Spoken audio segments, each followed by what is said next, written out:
natin sa itong panawagan ang RAM at ang ating People's Power Movement. So, shall I call on a representative from the youth sector ng People's Power Movement, si kapatid na Aris. So, Aris, take it away. Palakpakan po natin. Okay, yung mga punong maestrado, pwede bang bumaba na kayo sa pwesto? No, nananawagan tayo, kaya kanina yung sinabi ni Ma'am na kumanta raw no? Parang may naisip akong babagay sa kanilang kanta. Pakinggan po natin. Okay? Bumaba ka na, Corona. Nananawagan na.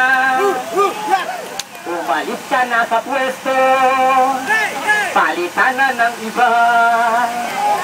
Mahiya ka na sa amin. Kaya hindi na kami masaya.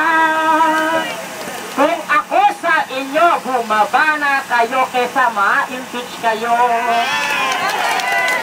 Okay? Diba? Kung sila merong court holiday, tayo rin meron. Okay? Hindi tayo nag-announce ng court holiday, pero ang mga makademokrasyang Pilipino ay nandito ngayon upang patalsikin ang mga punong maestrado.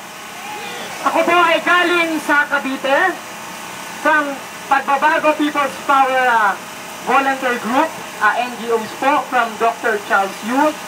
Ako po ay 17 years old pa lang, ay nananawagan na ng kalayaan para sa ating lahat. Hindi po ako natatakot na makisama kahit sa anong rally, basta ang ating pinaninindigan ay ang katotohanan at walang katiwalian. Tayo po ay tumatahak sa isang matuwid na landas. Tayo po ay merong Pinoy. Tayo po ay Pinoy.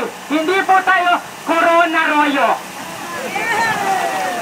Tanggalin po natin ang corona niya sa ulo dahil tayo ang maghahari.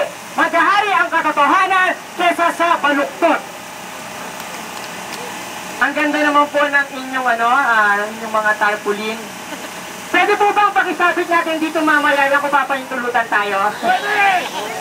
Dahil wala na no? Magpapasko na lang, dapat yung pamasko